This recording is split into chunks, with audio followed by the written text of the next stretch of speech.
السلام علیکم ورحمۃ اللہ وبرکاتہ۔ بسم اللہ والحمد للہ والصلاۃ والسلام علی رسول اللہ، اما بعد۔ سنن ابی داود حدیث نمبر 199 189۔ یہ سابقہ باب چل رہا تھا، باب تھا بابن فی ترک الوضو، آگ پر پکی ہوئی چیز کے استعمال سے وضو نہ کرنے کا بیان۔ اس میں کچھ احادیث ہم نے پڑھ لی تھیں، آج ہم پڑھتے ہیں 199 نمبر حدیث۔ قال حدثنا مسدد قال حدثنا ابو الاحوص قال حدثنا سماک عن اکرمہ عن ابن عباس۔ سیدنا ابن عباس رضی اللہ تعالیٰ عنہ فرماتے ہیں، اکل رسول اللہ صلی اللہ علیہ وسلم، رسول اللہ صلی اللہ علیہ وسلم نے کھایا، کاتفن کندھا، دستی کا گوشت کھایا، ثم مسح یدہ بمسح، پھر اپنے ہاتھ نیچے بچھی ہوئی دری سے صاف کیے، کان تحتہ، جو آپ کے نیچے بچھی ہوئی تھی، ثم قام فصلی، پھر آپ علیہ الصلوۃ والسلام نے نماز پڑھی، آپ کھڑے ہوئے اور نماز پڑھی۔ یہ حدیث، اس کی سند ضعیف ہے لیکن یہ شواہد کی وجہ سے صحیح ہے۔ سند ضعیف ہے کیونکہ سماک عن اکرمہ ہے، سماک عن اکرمہ سند میں ہو تو وہ سند ضعیف ہوتی ہے۔ اس کے کئی ایک شواہد ہیں، اس وجہ سے یہ حدیث صحیح ہے۔ پہلے بھی کئی دفعہ یہ بحث ہم نے کی ہے، بس اوقات سند ضعیف ہوتی ہے، سند میں علت ہوتی ہے۔ ابو داود کی حدیث نمبر 199 کی سند میں علت ہے، اکرمہ عن ابن عباس ہے۔ اب یہ سند ضعیف ہے 199 نمبر ابو داود کی، لیکن اس کے یہ جو حدیث ہے، حدیث کہ آگ سے پکی ہوئی چیز کھانے سے وضو نہیں ٹوٹتا، اور یہ بکری کے کندھے کھانے کا والا واقعہ، یہی واقعہ دیگر صحیح احادیث میں موجود ہے، وہ سندیں بھی اور ہیں، متن بھی اور ہے، تو وہ اس کے شاہد ہیں۔ اس لیے محدثین بس اوقات سند ضعیف ہوتی ہے لیکن حدیث صحیح ہوتی ہے دیگر شواہد کی وجہ سے۔ یہ بہت اچھا قاعدہ ہے۔ اس سے ثابت ہوا کہ انگلیوں کو چاٹنا سنت ہے، ہمیں اس کا اہتمام کرنا چاہیے۔ اس طرح اگر کپڑا یا ٹیشو پیپر کے ساتھ بھی ہاتھ صاف کرنا کی ضرورت ہو تو کر سکتے ہیں، کوئی حرج نہیں ہے۔ کپڑے وغیرہ سے بھی ہاتھ صاف کیے جا سکتے ہیں، پانی سے ہاتھ دھوئے بھی جا سکتے ہیں، کوئی حرج نہیں ہے۔ یہ بھی معلوم ہوا کہ آگ سے پکی ہوئی چیز سے کھانے سے وضو نہیں ٹوٹتا۔ حدیث نمبر 190 قال حدثنا حفص بن عمر النمری قال حدثنا حمام عن قتادہ عن یحیی بن یعمر عن ابن عباس ان النبی صلی اللہ علیہ وسلم انتحش من قاطف۔ سیدنا ابن عباس رضی اللہ تعالیٰ عنہ سے روایت ہے، کہتے ہیں نبی پاک صلی اللہ علیہ وسلم نے دستی کا گوشت انتحش، دانتوں سے نوچ کر کھایا، دانتوں سے نوچا کھایا، پھر نماز پڑھی، ثم صلی ولم یتوضأ، اور وضو بھی نہیں کیا۔ الحمدللہ یہ حدیث صحیح ہے، مسند احمد میں بھی ہے، جلد 1 صفحہ 279، اور اس کے کئی ایک شواہد صحیح بخاری میں، مسلم میں ہے، صحیح بخاری 3340 نمبر اور صحیح مسلم 194 نمبر حدیث ہے، اور بھی کئی کا حدیث ہیں، حدیث واضح ہے۔ حدیث نمبر 191 قال حدثنا ابراہیم بن الحسن الخثعمی قال حدثنا حجاج قال ابن جریج قال اخبرني محمد بن المنقدر قال سمعت جابر بن عبداللہ یقول، سیدنا جابر بن عبداللہ رضی اللہ تعالیٰ عنہ فرماتے ہیں، یقول فرماتے ہیں، قربت للنبی صلی اللہ علیہ وسلم خبزا ولحما، میں نے نبی پاک صلی اللہ علیہ وسلم کی خدمت میں روٹی اور گوشت پیش کیا، نبی پاک کے قریب کیا روٹی اور گوشت، فاکل آپ نے کھایا، ثم دعا بوضوء پھر آپ نے پانی منگوایا، فتوضا به اس سے وضو کیا، ثم صلی ظہر پھر ظہر کی نماز پڑھی، ثم دعا بفضل طعامه پھر آپ نے باقی کھانا منگوایا، فاکل اور کھایا، ثم قام الی الصلاۃ ولم یتوضا پھر آپ کھڑے ہوئے نماز کے لیے اور وضو نہیں کیا۔ الحمدللہ یہ حدیث بھی صحیح ہے، مسند احمد میں بھی ہے، جلد 3 صفحہ 322، اور امام ابن حبان اس کو صحیح کہا ہے، موارد الزمان حدیث نمبر 218۔ حدیث واضح ہے، تو میزبان کو اچھے سے اچھے کھانے کھلانے چاہیے اور تکلف میں بھی نہیں پڑنا چاہیے۔ گوشت ایک اچھی خوراک ہے، یہ ہم سب کو کھاتے رہنا چاہیے اور لوگوں کو بھی، مہمانوں کو بھی کھلانا چاہیے۔ اللہ اکبر، اللہ اکبر۔ حدیث نمبر 192، قال حدثنا موسیٰ بن سہل ابو عمران رملی قال حدثنا علی بن عیاش قال حدثنا شعیب بن ابی حمزہ عن محمد بن منقدر عن جابر، سیدنا جابر رضی اللہ عنہ سے روایت ہے، کہتے ہیں کان آخر الامرین، رسول اللہ صلی اللہ علیہ وسلم کے 2 کاموں میں سے آخری کام یہ تھا، آخری عمل یہ تھا، ترک الوضوء مما غیرت النار، آگ پر پکی چیزوں کے استعمال سے وضو کرنا چھوڑ دینا۔ نبی پاک علیہ الصلوۃ والسلام کا آخری عمل یہی تھا، تو پہلے والا حکم منسوخ ہوا جس میں تھا کہ آگ سے پکی ہوئی چیز کھا لیجیے تو وضو ٹوٹ جاتا ہے، اب وہ حکم منسوخ ہے اور قیامت تک ہی منسوخ رہے گا، چونکہ رسول اللہ صلی اللہ علیہ وسلم نے وہ بھی پہلے عمل تھا، پھر بعد میں آپ علیہ الصلوۃ والسلام نے آگ سے پکی ہوئی چیزیں کھائیں، گوشت کھایا، روٹی کھائی، سالن کھایا اور وضو نہیں کیا۔ الحمدللہ یہ حدیث بھی صحیح ہے، سنن نسائی میں بھی ہے، 185 نمبر حدیث، اس کو ابن خزیمہ نے صحیح کہا ہے، صحیح ابن خزیمہ حدیث نمبر 43۔ اللہ اکبر۔ یہ حدیث ذکر کرنے کے بعد امام ابو داؤد فرماتے ہیں، قال ابو داؤد وہذا اختصار من الحدیث الاول، یہ حدیث پہلی حدیث کا اختصار ہے۔ حدیث نمبر 193 اس باب کی آخری حدیث ہے، قال حدثنا احمد بن عمرو بن سرح قال حدثنا عبد الملک بن ابی کریمہ قال ابن سرح ابن ابی کریمہ من خیار المسلمین، من خیار المسلمین، سند کے اندر یہ راوی کی توثیق ہو رہی ہے، راوی کی تعدیل ہو رہی ہے، اس طرح سندوں میں بے شمار جرح و تعدیل کے اقوال موجود ہیں، یہ ہمیں سوچ سمجھ کر پڑھنا چاہیے۔ ایک محقق نے کتب حدیث سے، الحمدللہ کتب حدیث کے اندر سے جرح و تعدیل کے اقوال اور روات پر اکٹھے کیے، اور وہ 4 جلدوں میں مسوعہ عام مطبوع ہے، اسے پاکستان میں ہم نے بھی اس کو شائع کیا تھا، اور یہ بہت اچھی کتاب ہے۔ تو جرح و تعدیل کے طالب علم کو جہاں عام کتابوں سے بھی استفادہ کرنا ہے، وہاں اس کتاب سے بھی استفادہ کرنا ہے۔ اللہ اکبر۔ قال حدثني عبید بن ثمامہ المرادی قال قادم علینا مصر عبد اللہ بن الحارث بن جز من اصحاب رسول اللہ صلی اللہ علیہ وسلم فسمعته يحدث في مسجد مصر قال، اللہ اکبر۔ عبید بن ثمامہ مرادی نے بیان کیا کہ حضرت عبداللہ بن حارث بن جز، اللہ اکبر، رضی اللہ تعالی عنہ، جو کہ اصحاب رسول میں سے تھے، ہمارے پاس مصر تشریف لائے، میں نے انہیں وہاں مسجد میں حدیث بیان کرتے سنا۔ کیا سنا؟ وہ فرما رہے تھے، کیا؟ لقد رأیتنی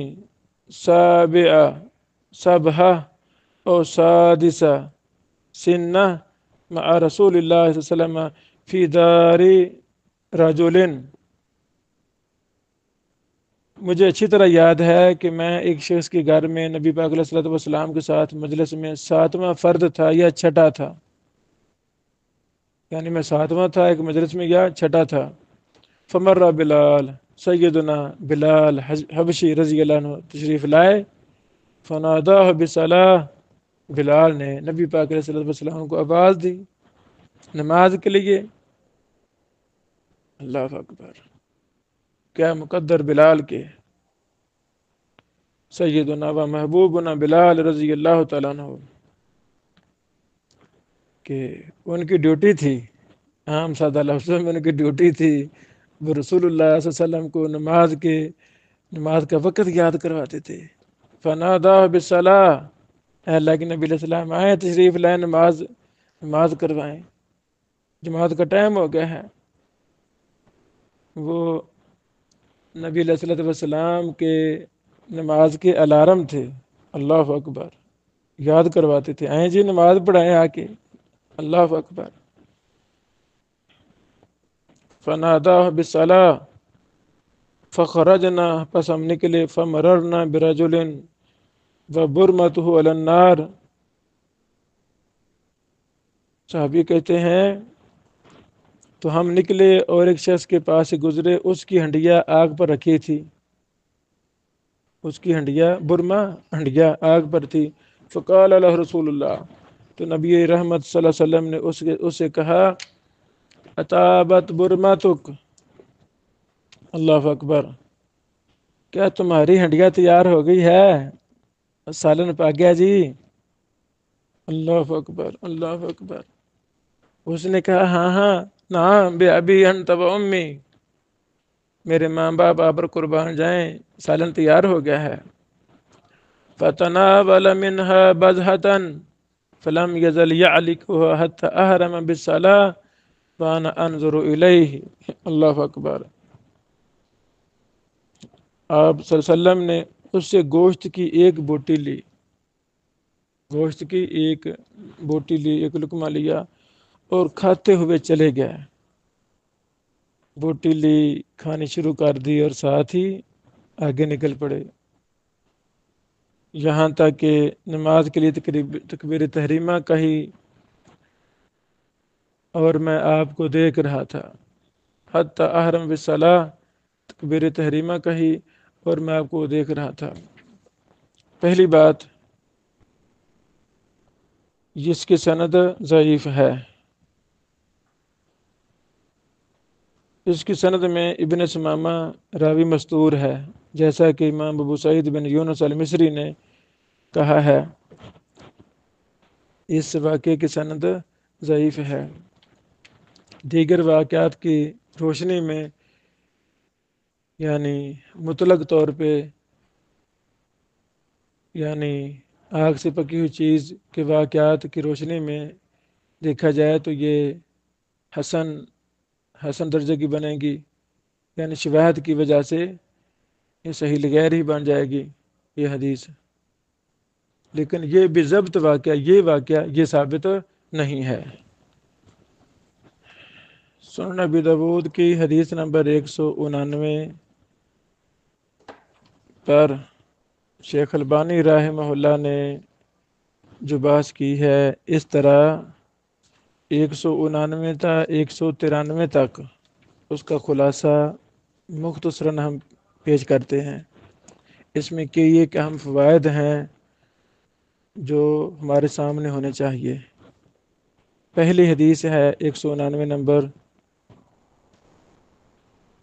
اس پر شیخ البانی رحمہ اللہ فرماتے ہیں کہ یہ سند، اس کے سارے راوی ثقہ ہیں، صحیح کے راوی ہیں، سوائے سماک عن اکرمہ کی روایت کے بارے میں جو محدثین نے کلام کیا ہے، محدثین نے ذکر کیا کہ یہ مضطرب ہے، لیکن محدثین نے اس سے سفیان اور شعبہ کی روایت کو مستثنا قرار دیا ہے، انہوں نے سفیان اور شعبہ کی روایت کو صحیح قرار دیا ہے۔ تو اس پر پہلے بھی بحث گزر چکی ہے، تو یہ سند بھی اسی سمت سے ہے۔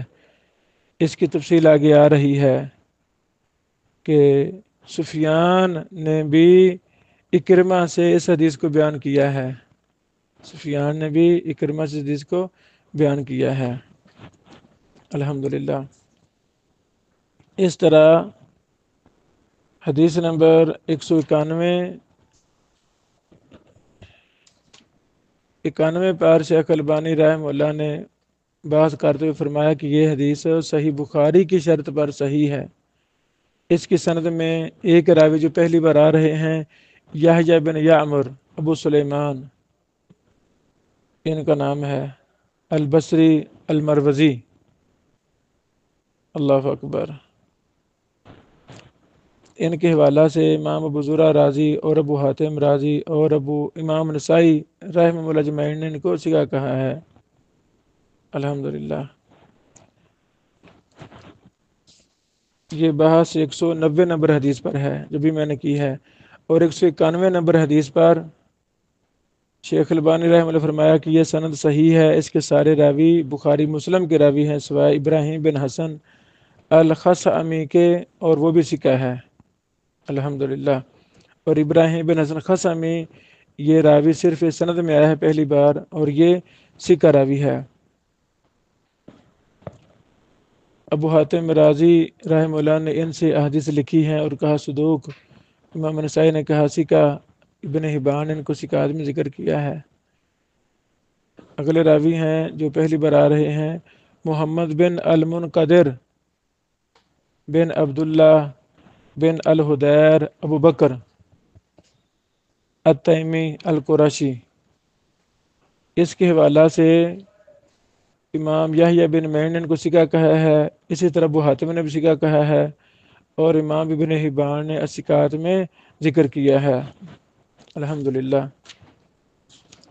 192 نمبر حدیث سب ابو داود کی، اس پر بھی شیخ البانی رحمہ اللہ نے لگایا ہے کہ یہ سند صحیح ہے، اس کے سارے راوی ثقہ ہیں، بخاری کے ہی راوی ہیں سوائے موسیٰ بن سہل ابو عمران الرملی کے، اور یہ بھی ثقہ ہیں، اور ان کی مطابق بھی موجود ہے۔ دو باتیں، موسیٰ بن سہل ابو عمران الرملی یہ ثقہ راوی ہیں اور ان کی مطابق بھی موجود ہے۔ تو موسیٰ بن سہل راوی پہلی بار ابو داود میں آ رہے ہیں، آپ کو امام ابو حاتم رازی نے کہا صدوق، اور ابن حبان نے ثقات میں ذکر کیا ہے۔ اگلے راوی ہیں جو پہلی بار آ رہے ہیں، علی بن عیاش علی بن عیاش ابن مسلم الحمصی الالحانی ابو الحسن۔ اللہ اکبر، اللہ اکبر۔ یہ استاد تھے امام احمد بن حنبل کے، یحییٰ بن معین کے، امام بخاری کے، ابو زرع دمشقی کے وغیرہ، ماشاءاللہ محدثین کے استاد تھے، کبار محدثین کے۔ آپ کو امام مجلی نے ثقہ کہا، امام نسائی، امام دارقطنی نے بھی ثقہ کہا ہے، اور ابن حبان نے ثقات میں ذکر کیا ہے، اور کہا ابن حبان نے کان متقنن، ماشاءاللہ آپ پختہ تھے، علوم میں، روایت و درایت میں پختہ تھے، مضبوط تھے۔ آپ 210 ہجری میں فوت ہوئے، اس وقت آپ کی عمر 76 سال تھی۔ اللہ اکبر۔ شعیب بن ابی حمزہ یہ بھی پہلی بار آ رہے ہیں ابو داود میں۔ ابو حمزہ کا نام دینار القرشی الاموی تھا، یہ مولاہم الحمصی ہیں۔ امام ابن معین، امام مجلی، امام یعقوب بن شیبہ، ابو حاتم رازی، نسائی، ان سب نے رحمہ اللہ اجمعین نے ان کو ثقہ کہا ہے۔ آپ 172 ہجری میں فوت ہوئے۔ اللہ اکبر۔ 193 نمبر حدیث شیخ البانی رحمہ اللہ نے کہا کہ اس کی سند کے راوی ثقہ ہیں عبید بن ثمامہ المرادی کے ماں سوائے کے علاوہ، ان سے صرف ابن ابی کریمہ نے ہی یہ حدیث بیان کی ہے جیسا کہ میزان میں ہے، اور کسی نے بھی ان کو ثقہ نہیں کہا، یہ مجہول ہیں، تو یہ روایت ضعیف ہے۔ جو پہلی بار راوی آ رہے ہیں عبد الملک بن ابی کریمہ البصری ہیں۔ ابو العرب نے کہا طبقات علماء کیروان میں کان ثقۃ خیارا ویقال انہ کان مستجابا، اور سہنون نے کہا کان ورین صاحب احادیث۔ عبید بن ثمامہ مرادی کے بارے میں بھی جو بیان کیا ہے کہ وہ مجہول ہیں۔ اگلے راوی ہیں عبداللہ بن الحارث بن حمزہ بن عبداللہ بن مادی کاربہ الزبیدی ابو الحارث۔ اللہ اکبر۔ آپ آخر عمر میں مصر سے تھے، اصل آپ نبینا ہو گئے تھے۔ آپ رسول اللہ صلی اللہ علیہ وسلم کے ان صحابہ میں سے ہیں جو مصر میں فوت ہوئے تھے۔ اللہ اکبر۔ فتح مصر کے موقع پہ آپ وہاں موجود تھے، آپ نے بھی اس میں حصہ لیا، رضی اللہ تعالیٰ اجمعین۔ آپ 85 یا 86 ہجری میں فوت ہوئے، بعض نے کہا 88 ہجری میں۔ اللہ اکبر۔ امام احمد بن محمد بن سلامہ نے کہا آپ مصر میں ایک بستی میں فوت ہوئے تھے جس کا نام سقط القدور ہے، وہاں فوت ہوئے، رضی اللہ عنہ۔ الحمدللہ۔ تو اس طرح 199 تا 193 احادیث پر سند متن پر دراسہ ہمارا مکمل ہوا، الحمدللہ۔